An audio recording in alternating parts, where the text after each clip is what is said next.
The near universally held belief in these two supposed laws of nature, the rejuvenating power of blood and the presumption of life after death, meant that the product of their combination, the vampire, was equally universal. Legends of the dead returning to drink human blood have often been found in nearly every culture where records have survived. Vampires, to borrow a phrase, have appeared almost everywhere that men have bled. Stoker explains this in Dracula through his sage Van Helsing. Or, let me tell you, he, the vampire, is known everywhere that men have been. In old Greece, in old Rome, he flourished. In Germany, all over, in France, in India, even in the Chersonese and in China. He have, followed the wake of the Berserker Icelander, the devil-begotten Hun, the Slav, the Saxon, and the Magyar. Tracing the geography and chronology of vampires is a discomforting undertaking, given the paucity of firm evidence of actual instances and exaggeration and distortion that is an inevitable accompaniment of folklore. Nonetheless, perhaps the most ancient sources of vampire belief stem from the Orient. In Asia, Chinese tales spoke of blood-sucking creatures that were green, covered with mold, and which had propensity to glow in the dark. The Melanesian Talamua was known as the soul of the dead, which preyed on the ebbing vitality of the dying. In India, vampire lore is largely dissipated by the influence of the Brahman and Buddhist-inspired asceticism and vegetarianism, which, together with the practice of corpse disposal through cremation, effectively remove the foundations of the belief. Notwithstanding, Kali is revered as a blood-sucking mother goddess of disease, war, and death, and Siva is identified with ghoulish, flesh-eating propensities. The mythical Rakshasas, moreover, were protean phantoms changing shape at will. The Hantpa would cling leech-like to the open wound of an injured person, while the Vitala resembled an old hag and would seek the blood of sleeping women, for some reason preferring them drunk or insane. Possibly the most remarkable and certainly the most spectacular of Asian vampires was the Malaysian Penanggalan, which, had he known of its existence, might have furnished Charles Darwin with support for his theory of natural selection. As the only bodily apparatus indispensable to a vampire is a mouth through which to drink and a stomach to house that which was drunk, the Penanggalan consisted of no more than a head and a stomach, complete with dangling entrails. It would soar through the air to pursue its preferred victims, babies or women in labor. Africa is similarly rich in the diversity of its vampire species. The Ashantis, Azambazam for example, like to suck blood through the thumbs of the sleeping. It is readily identifiable, having in place of feet a pair of books to stand on. More recently, the strength of Africa's blood preoccupation was demonstrated in the oath-taking ceremonies of Mau Mau tribesmen in Kenya in the early 1950s. These involved the drinking of sheep's blood, if none of murdered Europeans was available. Nor are the Americans immune from vampire superstition. In parts of the West Indies, the local vampire answers to the name of loup-garou, from the French expression for werewolf, loup-garou, and comes in the guise of an old woman who, in a pact with the devil, sheds her skin and changes into a blob of light in order to draw blood, which is then conveyed to her patron.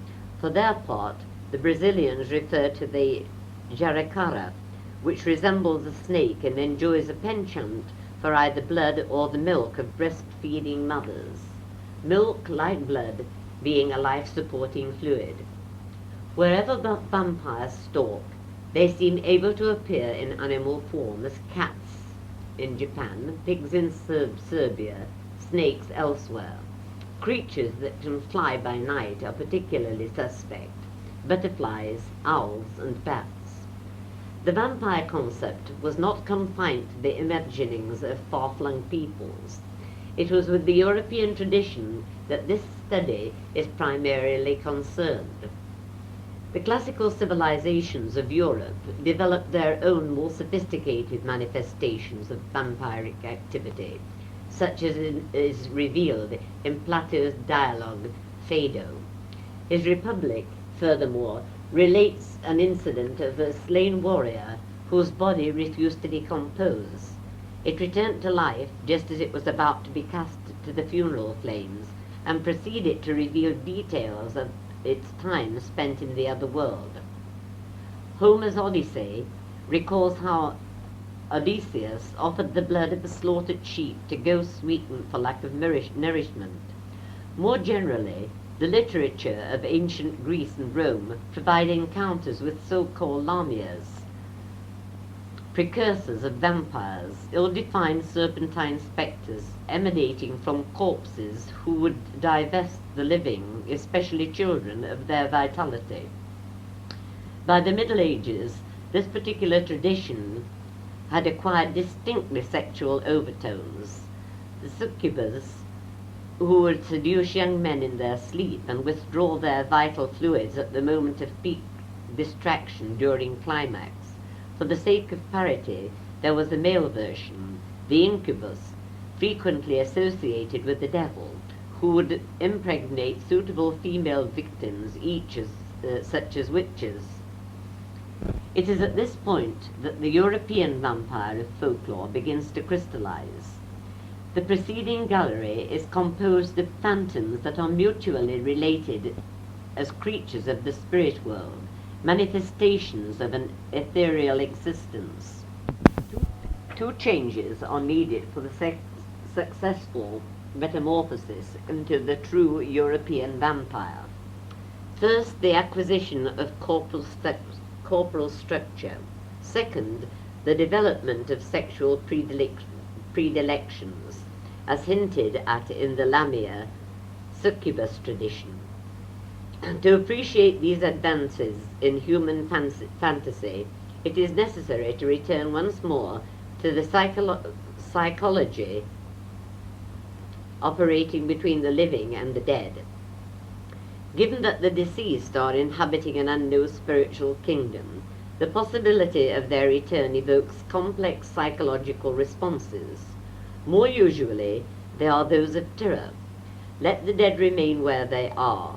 On other occasions, especially in the case of severed close emotional ties, the opposite can occur, producing a desperate yearning to be reunited with the dead. Bereaved persons may cherish the thought of their loved ones returning to share their lives, as instanced by Orpheus's frantic endeavors to bring back Eurydice from the underworld. More morbidly, the desired passage may be in the opposite direction. The living partner may seek reunion in death, for then there can be no more parting sorrow. A loving embrace in death is exclusive possession for eternity. Inherent in the psychology of grief is the mechanism of projecting emotion onto the deceased. The living do not forget the dead, nor therefore can the dead forget the living. Many people do not wish to be forgotten by the dead. They cannot envisage themselves, when the time comes, lying peacefully in their graves. They imagine them being impelled to return, whether driven by love, hate, guilt, conscience, the need for revenge, or whatever. The dead themselves, it is assumed, must surely think likewise. The love ingredient, in particular, is bound up with the European vampire. The separation of lovers, husbands and wives, of parents and children, is the essence of its manifestation. And from awareness of the love factor spring several consequences. Firstly, vampirism frequently entails a sexual aspect. Secondly, it is centered around a family unit. for it is relatives and loved ones who are at most risk. And thirdly, it produces the conflicting emotional responses of attraction and repulsion. The yearning for a departed loved one mixed with the natural terror of contact with the dead. Any initial expression of desire may soon be replaced by loathing, for the vampire does not rejoin the living in life, but draws them back into death. It conforms to a perverse cyclical order. It kills, then recreates. It destroys, then preserves. The other important modification to the spectral vampires of antiquity is the wrapping of the European variety in real flesh and bone. They are not ghosts, but actual corpses on the move. To illustrate this, let us skim through the spectrum of man's relationships with the dead. At one end are to be found bizarre but otherwise earthly attachments. These include cannibalistic consumption of human remains, necrophagy, mutilation of corpses, necrosadism, and copulation with the corpse, necrophilia. Likewise, the witch is very much alive despite her powers of communication with the spirit world.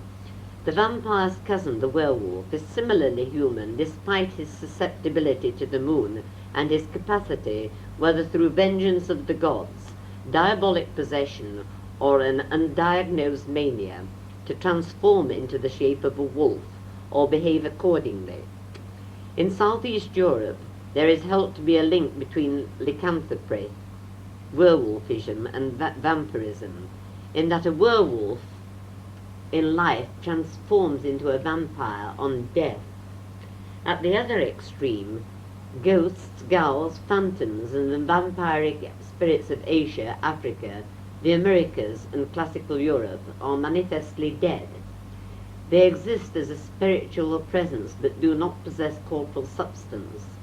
In European folklore, however, because it was believed that the deceased were resting impatiently in their graves, waiting to walk among the living, a corollary evolved to the effect that dead bodies would not automatically decompose.